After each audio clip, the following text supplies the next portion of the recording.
Hey everyone, my name's Hamish Miller and I'm the producer on DeathSpank.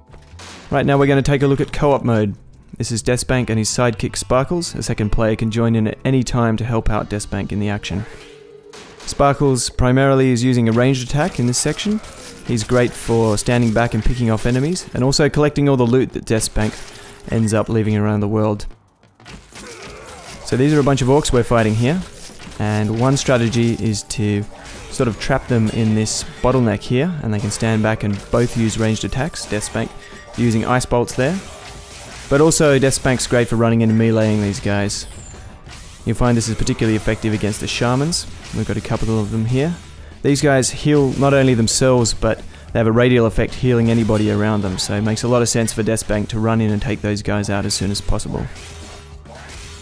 If you do run in though, you need to be careful, because these guys share a health bar, which means you need to be particularly careful about the amount of damage you're taking. The good news is that when you start healing yourself, and DeathSpank can do that by drinking a potion or eating food, both characters will be healed at the same time. So we're going to take out the last couple of orcs, and then we'll take a look at the Pip village. And this will be a little bit more difficult, so we'll explore some of the other techniques that these guys can use together. This is Sparkle's flamethrower attack.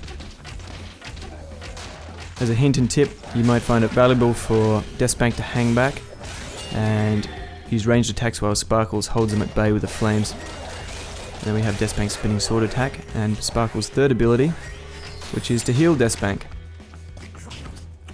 Very valuable when you're surrounded by many enemies.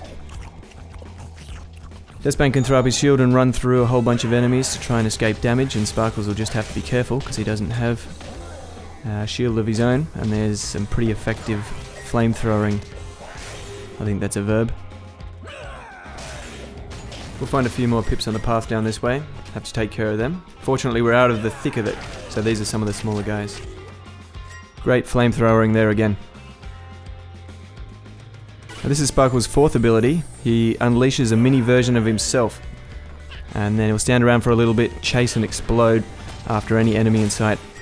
So we just missed that guy. We're going to try it again. Here we go. So put down mini Sparkles, and my best advice is run, because when this guy explodes he's extremely dangerous. And DeathSpank almost gets hit there, but we take that pip out. Fantastic. Now we're entering the Enchanted Forest, and this area is inhabited by some of the most dangerous creatures in the world, unicorns. So we're going to cause some absolute chaos here, and I don't think these guys are going to last too long. But hopefully what we've shown you today is a demonstration of how DeathSpank can be best shared between friends, with two players playing in the game at the same time and causing all sorts of chaos.